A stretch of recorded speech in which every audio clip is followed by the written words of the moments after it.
Hey everybody, my name is Wes. Welcome back to ChaosGaming, and today we got to talk about some rumors on the PlayStation 5. So, as you guys know, the PS5 is releasing with two editions. You have the disc version and you have the digital edition. According to a previous Xbox executive, as well as multiple sources and rumors going around, the digital edition of the PS5 is said to be significantly cheaper than the PS5 with the disc. So if you did not watch the Digital Foundry breakdown, they said that the PS5 digital version could be as much as $50 less than the PlayStation 5 with the disc. Obviously, we don't know the price of the PS5 just yet, but we can speculate that it's going to be either $499 or $549. In my opinion, I don't see the PS5 costing more than $549. Now, they could shock the world and make the PS5 all digital be $399, with the disc version being somewhere around like $450 range. But honestly, it really depends on what Xbox's next move is. Like, PlayStation always waits for Xbox to kind of make the first move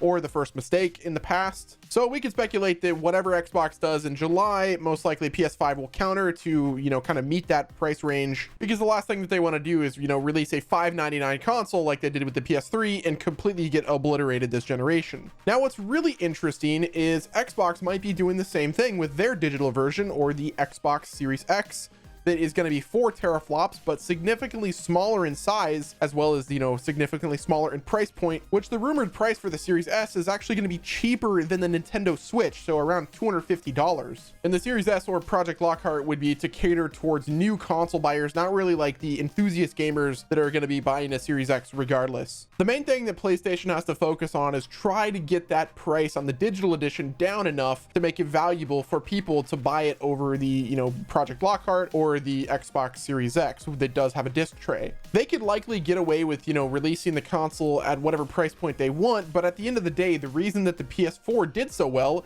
is because it was such a competitive price compared to the Xbox One at the time. So I think it's crucial for Sony not to mess this up, because it could be a blunder that costs them the generation. Now, at the end of the day, the reason people buy consoles is for the games. Obviously, PlayStation has a greater exclusive lineup for first-party titles compared to Xbox, so there's not really competition on that front, but the price point for both consoles has to make sense. And part of the value in having a disc version is the fact that you could go to the store, you could go to GameStop, you could buy a game, play it in its entirety, and then sell it back to GameStop or Best Buy and get part of your money back, so you can put it towards another game. There's also the fact that Sony would not have to manufacture any discs, so that, cuts off a lot of the cost of a regular disc version of the game. Not to mention, they'd be cutting costs from people that are, reselling or rebuying, pre-owned games. They would actually gain that back, because it would just be kind of an a la carte system where you just go to the store and you buy whatever you want at a set price point that they can choose, so Sony doesn't have to deal with third parties, selling their games for cheaper. Not to mention the money that they would get from subscription services like PS Now, and the money that they would gain from that by growing their subscriber base on PlayStation Now, so they could recoup some of the console sale losses that they would be taking and recoup that throughout the console life cycle. Really, the only cost that they have whenever it comes to shipping a game is, the box art that they'd have to do for the advertisements on the PlayStation Store,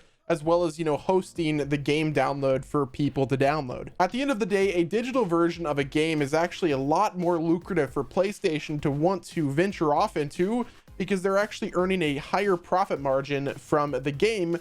So right now they're getting like 30% of every game's on the store, and the publisher is getting 70%. But in this case, they would actually be earning a lot more, because they don't have to factor in all what it takes to, release a physical copy of a game, which in theory should mean that the PlayStation 5 digital edition will be significantly cheaper, up to $50 to $60 cheaper. Now, there is Microsoft, who has a lot of money, a lot more money than PlayStation, as we have seen. So they can afford to take a big loss on the Series X as well as the Project Lockhart, and still make it out like a bandit throughout the generation of the console cycle, because of how lucrative Xbox Game Pass is and a bunch of other features that they have going on. But yo guys, let me know what your thoughts are. Are you ready for the PlayStation 5? Will you be buying the disc version, or will you be buying the all digital that looks sleeker and cooler? That's the one I'm picking up. Let me know what your thoughts are, guys. Thank you so much for watching this video. This has been Wes from Chaos Gaming. Be sure to hit the like button and subscribe with your notifications on, and I will talk to you guys on the next one. Goodbye, everybody.